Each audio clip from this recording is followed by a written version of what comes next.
श्री शिवाय नमस्तुभ्यम। राधे राधे। आप सभी को सावन सोमवार की हार्दिक शुभकामनाएं। देखिए, भगवान भोलेनाथ की पूजा और आराधना के लिए तो सोमवार का दिन बहुत ही उत्तम माना जाता है। और यदि सावन का महीना हो तो इसका पुण्य और भी बढ़ जाता है। सावन के इस पवित्र माह में शिव भक्त भगवान शिव को प्रसन्न करने के लिए पूजा करते हैं, ध्यान मंत्र जाप आदि विशेष रूप से करते हैं। साथ ही भक्तजन इस पूरे महीने शिवलिंग पर जल, बेलपत्र और अक्षत भी चढ़ाते हैं, जिसमें सावन महीने में पड़ने वाले सोमवार को तो शिवालयों में भव्यता देखने को मिलती है। इस दिन विशेष रूप से भगवान शिव और माता पार्वती को प्रसन्न करने के लिए भक्तजन व्रत भी रखते हैं, जिसमें कथा का पाठ अवश्य करना चाहिए। इससे सावन सोमवार व्रत का पूर्ण लाभ आपको प्राप्त हो सकता है। आइए सावन के प्रथम सोमवार पर हम आपको सावन सोमवार की व्रत कथा सुनाते हैं और साथ ही इसकी पूजा विधि भी बताएंगे। प्राचीन काल की बात है। एक गांव में एक साहूकार रहता था। साहूकार धनी था, उसके पास अथाह धन दौलत थी, लेकिन उसके कोई संतान नहीं थी। साहूकार अपने वंश को लेकर सदैव चिंतित रहता था। साहूकार भगवान शिव को प्रसन्न करने के लिए सोमवार को व्रत रखता था और व्रत के दौरान ही वह विधि पूर्वक शिव पार्वती की पूजा और शाम को शिवलिंग पर दीपक जलाता था। साहूकार की पूजा अर्चना को देखकर एक दिन माता पार्वती ने भगवान शिव से कहा कि हे प्रभु, ये साहूकार आपका परम भक्त है, प्रति सोमवार को विधि विधान से आपकी पूजा करता है। मुझे लगता है कि आपको उसकी मनोकामना पूर्ण करनी चाहिए। शिव जी ने पार्वती की बात सुनकर कहा कि हे गौरी, ये संसार एक कर्म क्षेत्र है। जैसे एक किसान अपने खेत में बीज बोता है तो कुछ वक्त बाद उसे पेड़ मिलता है, उसी तरह इस संसार में आदमी जैसा कर्म करता है उसको वैसा ही फल मिलता है। लेकिन माता पार्वती ने भोले भंडारी से दोबारा आग्रह किया कि हे नाथ, फिर भी आप इसकी मनोकामना को पूर्ण कर दीजिए। यह आपका परम भक्त है। अगर आप अपने भक्तों की इच्छा को पूर्ण नहीं करेंगे तो आपकी पूजा आराधना कौन करेगा और क्यों करेगा। माता पार्वती ने इतना आग्रह करने पर शिव जी ने कहा कि यह धनवान साहूकार है और इसके कोई पुत्र नहीं है, इसलिए यह सदैव ही चिंतित रहता है। हालांकि इसके भाग्य में किसी संतान का योग नहीं है, परंतु आपके आग्रह करने पर मैं इसे पुत्र की प्राप्ति का वरदान देता हूँ, लेकिन इसका पुत्र केवल 12 साल तक ही जीवित रहेगा। मैं इससे ज्यादा और कुछ नहीं कर सकता हूँ। एक रात्रि शिव जी ने साहूकार को स्वप्न दिया और बताया कि उसको जल्द ही पुत्र रत्न की प्राप्ति होगी, लेकिन उसका पुत्र केवल दीर्घायु नहीं बल्कि 12 वर्ष तक ही जीवित रह पाएगा। यह बात सुनकर साहूकार ना तो प्रसन्न हुआ ना ही ज्यादा दुखी हुआ। साहूकार ने अपने पुत्र प्राप्ति के बाद भी पूजा अर्चना जारी रखी। कुछ दिनों के बाद साहूकार की पत्नी गर्भवती हो गई और उसने एक सुंदर बालक को जन्म दिया। बालक के जन्म से घर पर हर्षोल्लास का माहौल था, लेकिन साहूकार खुश नहीं था, क्योंकि उसे पता था कि उसके बालक का जीवन केवल 12 वर्ष तक ही है और उसने किसी को भी यह बात नहीं बताई। जब साहूकार का बालक 11 वर्ष का हुआ तो साहूकार की पत्नी से बालक के विवाह की बात साहूकार से कही, लेकिन साहूकार ने बालक की शादी से इनकार कर दिया और उसके शिक्षा के लिए उसे काशी भेज दिया। साहूकार ने बालक के मामा को बुलाया और पैसे देकर उन्हें बालक के साथ काशी जाने का आदेश दे दिया। साहूकार ने मामा भांजे से कहा कि वह काशी जाते समय यज्ञ करते हुए और ब्राह्मणों को भोजन कराते हुए जाएं। दोनों मामा भांजे ने ऐसा ही किया। काशी जाते वक्त जिस रास्ते में मामा भांजे गुजर रहे थे, उसका राजा अपनी पुत्री का विवाह कर एक ऐसे राजकुमार से करवा रहा था जो कि काना था। दूल्हे का पिता इस बात से चिंतित था कि अगर दुल्हन पक्ष को पता चल गया कि राजकुमारी का विवाह इस काने से हो रहा है तो वो राजकुमारी विवाह के लिए मना कर देगी। इसलिए उसने जब साहूकार के पुत्र को देखा तो उसने सोचा कि मैं अपने बालक से स्थान पर तोरण के वक्त इस बालक को बैठा दूंगा और दुल्हन के पक्ष वालों को पता भी नहीं चलेगा। दूल्हे के पिता ने साहूकार के पुत्र को इस बात के लिए राजी किया और वह बालक राजी हो गया। इस तरह से उस बालक ने दूल्हे के कपड़े पहन लिए और घोड़ी पर चढ़कर तोरण की रस्म को पूरा किया। तोरण के बाद फेरों की जब बारी आई तो दूल्हे के पिता ने फिर साहूकार के पुत्र से अनुरोध किया कि वह दुल्हन के साथ फेरे ले ले ताकि विवाह संपन्न हो जाए और उसकी बात ढकी रह जाए। मामा राजी हो गए और विवाह समारोह भी निपट गया। शादी संपन्न होने के बाद मामा भांजा काशी के लिए प्रस्थान कर गए, परंतु साहूकार के पुत्र ने दुल्हन के कपड़ों पर लिख दिया कि तुम्हारी शादी मुझसे हुई है, लेकिन जिसके साथ जाओगी वह एक आंख वाला आदमी है और काशी में काशी शिक्षा ग्रहण करने जा रहा हूं। अब राजकुमारी ने यह बात सब पढ़ ली और उसने राजकुमार के साथ जाने से इनकार कर दिया और अपने पिता से कहा कि मेरा पति नहीं है, मेरा पति शिक्षा ग्रहण करने के लिए काशी गए हैं। जब सब जगह यह बात फैल गई तो मजबूरी में दूल्हे के पिता ने सारी बात बता दी और दुल्हन के पिता ने बेटी को भेजने से इनकार कर दिया। इधर मामा भांजे दोनों काशी पहुंच गए और बालक शिक्षा ग्रहण करने लगा और मामा ने यज्ञ कराना शुरू कर दिया। जब साहूकार का पुत्र 12 साल का हो गया तो एक दिन उसने अपने मामा से कहा कि उसकी तबीयत ठीक नहीं है और वो सोने अंदर जा रहा है। साहूकार का पुत्र अंदर सोने गया और उसकी मृत्यु हो गई। कुछ देर बाद मामा अंदर पहुंचे तो उन्होंने बालक को मृत स्थिति में देखा और बहुत दुखी हुए, परंतु वे रो नहीं सकते थे वरना यज्ञ उनका अधूरा रह जाता। इसलिए मामा वापस जाकर यज्ञ करने लगे और यज्ञ पूरा करने के बाद और ब्राह्मणों को भोजन कराने के बाद मामा अपने मृत भांजे को देखकर रोने लगे। उसी वक्त उसी मार्ग से शिव पार्वती गुजर रहे थे। माता पार्वती ने किसी के रोने की आवाज सुनी तो शिव जी ने कहा कि हे प्रभु, कोई मनुष्य रो रहा है, चलो उसके दुख को दूर करते हैं। शिव पार्वती मामा के पास गए और उन्होंने जब मृत बालक को देखा तो चकित हुए, क्योंकि वह भगवान शिव के आशीर्वाद से जन्मा साहूकार का पुत्र था। माता पार्वती ने कहा कि हे नाथ, ये तो साहूकार का पुत्र है जिसको आपने केवल 12 साल तक ही जीने का वरदान दिया था, इसलिए वह 12 साल की उम्र में मृत्यु लोक चला गया। पार्वती ने मृत बालक को देखा तो दया आ गई और शिव जी से कहा कि हे प्रभु, आप इस बार इस बालक को जीवन दान दे दीजिए, वरना इसके माता पिता जीते जी मर जाएंगे। माता पार्वती के कई बार आग्रह करने पर शिव जी ने उनकी बात मान ली और उसे जीवन दान दे दिया। साहूकार का पुत्र जीवित हो गया और मामा भांजे अपने घर की ओर प्रस्थान कर दिए। रास्ते में साहूकार का पुत्र उसी शहर से गुजरा जहां उसका विवाह हुआ था। दुल्हन के पिता ने बालक को पहचान लिया और मामा भांजे को लेकर महल आ गए। दुल्हन के पिता ने एक समारोह किया और अपनी पुत्री को साहूकार के पुत्र के साथ भेज दिया। जब साहूकार का बालक अपने घर पहुंचा तो उसने अपने माता पिता छत पे बैठे देखे। वे सोच रहे थे कि अगर उनका पुत्र सही सलामत वापस नहीं लौटता है तो वे इसी छत से कूदकर जान दे देंगे। उसी समय मामा वहां आ गए और उसने बताया कि उनका पुत्र जीवित है और विवाह करके वापस लौटा है। साहूकार ने बालक को जीवित देखकर खुशी से उनका स्वागत किया और साहूकार का परिवार खुशी खुशी जीवन बिताने लगा।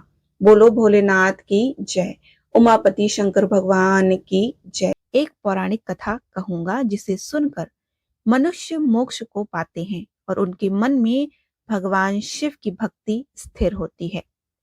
आर्यवर्त में एक समय चित्रवर्मा नामक एक प्रसिद्ध राजा थे। वे दुष्टों को दंड देने के लिए यमराज के समान थे और वे धर्म योद्धाओं के रक्षक और कुमार्गगामी पुरुषों को दंड देकर राह लाने वाले थे। समस्त यज्ञों का अनुष्ठान करने वाले और शरणार्थियों की रक्षा करने में वे सामर्थ्य थे। भगवान शिव और विष्णु में उनकी बड़ी भक्ति थी। राजा चित्रवर्मा ने अनेक परम पराक्रमी पुत्रों को पाकर अंत में एक सुंदर कन्या को प्राप्त किया। एक दिन राजा ने जातक के लक्षण जानने वाले श्रेष्ठ ब्राह्मणों को बुलाया और अपनी कन्या की जन्म कुंडली के विषय में पूछा। तब उन ब्राह्मणों ने ऐसे एक बहुत जीवी विद्वान ने कहा कि हे महाराज, यह आपकी कन्या सिमंतड़ी नाम से प्रसिद्ध होगी। यह भगवती उमा की भांति, मंगलमय दमयंती की भांति, परम सुंदरी और सरस्वती के समान सभी कलाओं को जानने वाली और देवी लक्ष्मी की तरह अत्यंत सद्गुणों से सुशोभित होकर 10,000 वर्षों तक अपने स्वामी के साथ आनंद भोगेगी और 8 पुत्रों को जन्म देकर उत्तम सुख का उपभोग करेगी। उसके बाद दूसरे एक ब्राह्मण ने कहा कि यह कन्या 14वें वर्ष में विधवा हो जाएगी। और यह बात सुनकर राजा के ऊपर वज्र आघात हुआ। वो 2 घड़ी के लिए चिंता में डूब गए और फिर सभी ब्राह्मणों को विदा करके राजा ने सब कुछ भाग्य के ऊपर छोड़ दिया। सभी चीजें भगवान की इच्छा अनुसार ही होती हैं, यह समझकर उन्होंने चिंता छोड़ दी। अब सिमंतड़ी धीरे धीरे बड़ी होने लगी थी। अपनी सखी के मुख से भावी वैद्य की बात सुनकर उसे बड़ा दुख हो रहा था। इस चिंता मग्न अवस्था में एक दिन वह याज्ञवल्क्य ऋषि मुनि की पत्नी मैत्री के पास जा पहुंची। उन्हें प्रणाम करते हुए पूछने लगी कि हे माता, मैं आपके चरणों की शरण में आई हूँ। मुझे सौभाग्य बढ़ाने वाले सत्कर्म का उपदेश दीजिए। इस प्रकार उनके शरण में आई हुई राजकन्या से पतिव्रता मैत्री ने कहा कि हे सुंदरी, तू भगवान शिव के साथ पार्वती देवी की शरण में जा और सोमवार का एकाग्र चित्र होकर स्नान और उपवास करके स्वच्छ वस्त्र धारण करके शिव और माता पार्वती का पूजन कर। सोमवार के दिन शिव और पार्वती की आराधना करती रहे, इससे तू बड़ी भारी आपत्ति से भी मुक्त हो जाएगी। घोर से घोर और भयंकर महाकलेश भी पढ़कर भी शिव पूजा को मत छोड़ना। उसके प्रभाव से महान भय से तू पार हो जाएगी। इस प्रकार सिमंतड़ी को आश्वासन देकर पतिव्रता मैत्री अपने आश्रम में चली गई। राजकुमारी ने उनके कथन अनुसार भगवान शिव का पूजन आरंभ किया। निषेध देश में नल की पत्नी दमयंती के गर्भ से इंद्रसेन नामक पुत्र हुआ। राजा इंद्रसेन के पुत्र चंद्रागन हुए। नृपश्रेष्ठ चित्रवर्मा ने राजकुमार चंद्रागन को बुलाकर गुरुजनों की आज्ञा से उन्हीं के साथ अपनी पुत्री सिमंतड़ी का विवाह निश्चित कर दिया। बड़े धूमधाम से विवाह प्रसंग संपन्न हुआ। विवाह के बाद चंद्रागन कुछ समय तक ससुराल में ही रहे और एक दिन राजकुमार यमुना के पार जाने के लिए अपने कुछ मित्रों के साथ नाव पर सवार हो गए। भाग्यवश नाव यमुना के भंवर में डूब गई। यमुना के दोनों तटों पर भारी हाहाकार मच गया और इस दुर्घटना को देखने वाले सभी सैनिकों के विलाप से सारा आकाशमंडल गूंज उठा। डूबने वालों में से कुछ मर गए, कुछ ग्राहों के पेट में चले गए और राजकुमार इत्यादि कुछ लोग उस महाजल में अदृश्य हो गए। यह समाचार सुनकर राजा चित्रवर्मा अत्यंत व्याकुल हुए और यमुना के किनारे आकर मूर्छित होकर गिर पड़े। जब सिमंतड़ी ने यह समाचार सुना तो वह अचेत होकर धरती पर गिर पड़ी। राजा इंद्रसेन भी अपने पुत्र के डूबने का समाचार पाकर रानी सहित बहुत दुखी हुए और सुध-बुध खोकर गिर पड़े। उसके बाद वृद्ध लोगों के समझाने पर राजा चित्रवर्मा धीरे धीरे नगर में वापस आए और उन्होंने अपने पुत्री को आश्वासन दिया। चित्रवर्मा ने जल में डूबे हुए अपने दामाद का दैहिक कृत वहां आए हुए उनके बंधु और बांधव से करवाया। पतिव्रता सिमंतड़ी ने चिता में बैठकर पतिलोक में जाने का विचार किया, लेकिन उसके पिता ने स्नेहवश उसे रोक दिया। तब वह विधवा जीवन व्यतीत करने लगी। मुनि पत्नी मैत्री ने जिस प्रकार उसको सोमवार व्रत का उपदेश दिया था, उसी को सदाचार परायण सिमंतड़ी ने विधवा होने पर भी नहीं छोड़ा। इस प्रकार 14वें वर्ष की आयु में अत्यंत दुख पाकर वह भगवान शिव के चरणावित का चिंतन करने लगी। भगवान शिव की आराधना करते हुए उसे 3 वर्ष व्यतीत हो गए। अब इधर पुत्र शोक में उन्मत्त हुए राजा इंद्रसेन को बलपूर्वक दबाकर उनके भाइयों ने सारा राज्य छीन लिया। उन्हें पत्नी सहित पकड़कर कारागृह में डाल दिया। इंद्रसेन के पुत्र चंद्रागन यमुना के जल में डूब जाने पर नीचे नीचे गहराई में उतर रहे थे। अत्यंत नीचे जाने पर उन्होंने नाग वधु को जल क्रीड़ा में मग्न देखा। राजकुमार को देखकर वे सभी भी आश्चर्यचकित हुए। उन्हें पाताल लोक में ले गई और वहां चंद्रागन ने तक्षक नाग के सुंदर अद्भुत रमणीय नगर में प्रवेश किया। इंद्र भवन के समान मनोहर वो एक सुंदर महल था। भगवान सूर्य के समान तेजस्वी तक्षक नाग को सभा भवन में विराजमान देखकर परम बुद्धिमान राजकुमार ने प्रणाम किया और हाथ जोड़कर खड़े हो गए। नागराज ने भी इसी मनोरम राजकुमार को देखकर उन नागिन से पूछा कि यह कौन है और कहां से आए हैं। तो उन्होंने उत्तर दिया कि हमने इसे यमुना के जल में देखा था। इसके कुल और नाम का परिचय न होने के कारण आपके पास ले आई हैं। तब तक्षक ने राजकुमार से पूछा कि तुम किसके पुत्र हो, कौन हो और कहां से आए हो और कौन सा तुम्हारा देश है, यहाँ पर तुम्हारा आगमन कैसा हुआ। तब उस राजकुमार ने कहा कि भूमंडल में निषद नाम से प्रसिद्ध एक देश है। उसके स्वामी राजा नल महायशस्वी हो गए, विपुल लोक माने जाते हैं और उनके पुत्र इंद्रसेन हुए और इंद्रसेन का पुत्र मैं हुआ और मेरा नाम चंद्रागन है। मैं अभी अभी विवाह करके ससुराल में रह रहा था और यमुना जी के जल में विहार कर रहा था और दैव की प्रेरणा से उसी जल में डूब गया। यह नाग पत्नियां मुझे आपके पास ले आईं। जन्मांतर में उपार्जित पुण्य के प्रभाव से यहाँ मैंने आपके चरणावित का दर्शन किया। आज मैं धन हो गया हूँ। मेरे माता पिता कृतार्थ हो गए क्योंकि आपने दया करके मेरी ओर देखा और मुझसे वार्तालाप किया।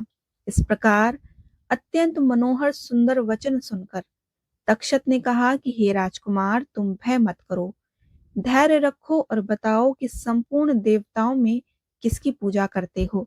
तब राजकुमार ने कहा कि हे राजन, जो संपूर्ण देवों में महादेव कहे जाते हैं उनकी भगवान शिव उमापति की मैं पूजा करता हूँ, जो विधाता के भी विधाता और कारण के भी कारण हैं। तेजों में सर्वोत्कृष्ट हैं वे भगवान शिव ही मेरी परम गति हैं, जो अत्यंत निकट होकर भी पाप से दूषित चित्त वाले पुरुषों के लिए बहुत दूर हैं और जिनके तेज की कोई सीमा नहीं है। मैं उन भगवान शिव की पूजा करता हूँ। राजकुमार की बात सुनकर तक्षक का चित्त प्रसन्न हो गया और उनके हृदय में महादेव जी के प्रति नूतन भक्ति का भाव उदित हो गया। फिर वे इस प्रकार कहने लगे कि हे चंद्रागन, तुम्हारा कल्याण हो। तुम पर मैं अत्यंत प्रसन्न हूँ क्योंकि तुम बालक होकर भी शिव तत्व को जानते हो। देखो, यह रत्नम लोक है, यह मनोहर नेत्रों वाली युक्तियां हैं, यह मनोवांछित कामना पूर्ण करने वाले कल्प वृक्ष हैं। यहाँ मृत्यु का दारुण भय नहीं है। वृद्धावस्था और रोग से यहाँ किसी को पीड़ा नहीं होती। तुम इच्छा अनुसार यहीं विहार करो और यथा योग सुख का उपभोग का भोग करो। नागराज द्वारा ऐसे कहने पर राजकुमार ने हाथ जोड़कर कहा कि हे नागराज, मैंने समय पर विवाह कर लिया है। मेरी पत्नी उत्तम व्रत का पालन करने वाली और शिव पूजा परायण है। अपने माता पिता का एकलौता पुत्र हूँ और वे सभी लोग इस समय मुझे मरा हुआ जानकर महान शोक से घिरे हुए होंगे। अतः मुझे किसी भी प्रकार से यहाँ अधिक समय तक नहीं रहना चाहिए। आप कृपा करके मुझे उसी मनुष्य लोक में पुनः पहुंचा दीजिए। ये सुनकर नागराज तक्षक ने कहा कि हे राजकुमार, तुम जब जब मुझे याद करोगे तब तब मैं तुम्हारे सामने प्रकट हो जाऊंगा और तुम्हारी इच्छा अवश्य पूर्ण होगी। ऐसा कहकर उन्होंने राजकुमार को एक सुंदर अश्व भेंट किया जो इच्छा अनुसार चलने वाला था और अनेक प्रकारों के द्वीपों, समुद्रों और लोकों में उसकी हद गति थी।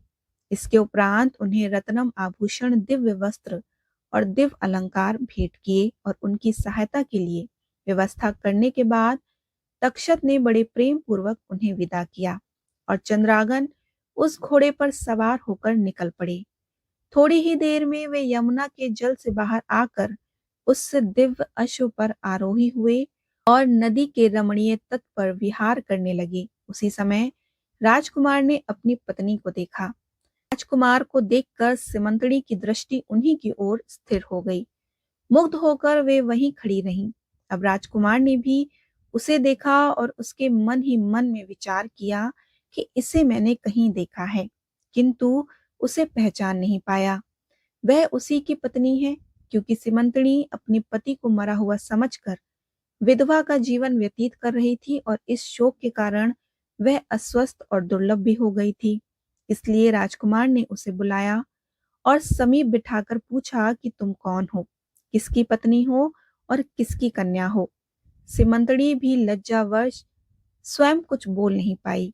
तब उसकी सखियों ने सारी बात बताई कि वह राजा चित्रवर्मा की पुत्री है और उसके पति चंद्रागन भी दुर्भाग्यवश यमुना में डूबने से मृत्यु हो गई और उसके शोक के कारण ही उसकी ऐसी दुर्दशा हुई है।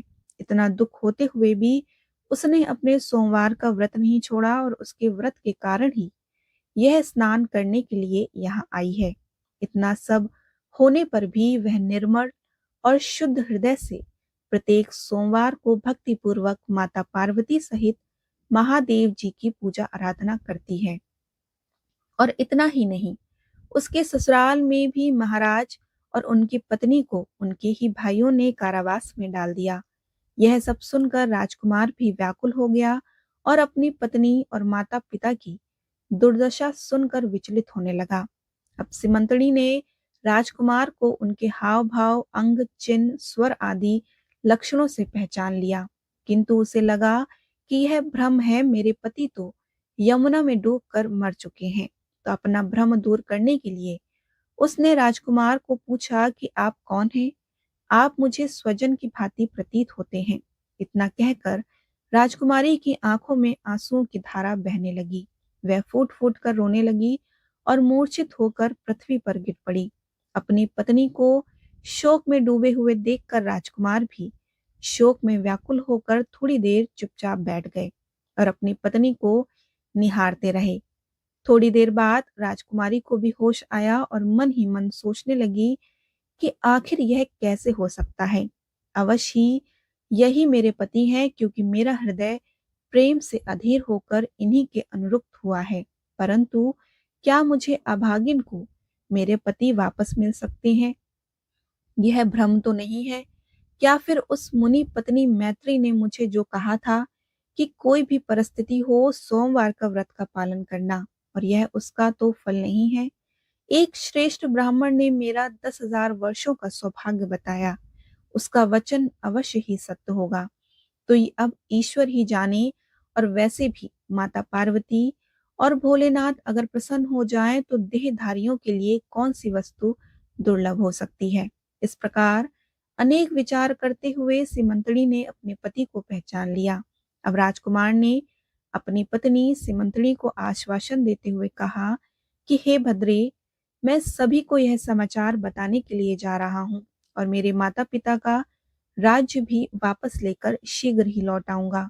इतना कहकर राजकुमार घोड़े पे सवार होकर नाग कुमारों के साथ अपनी नगर की ओर निकल पड़े।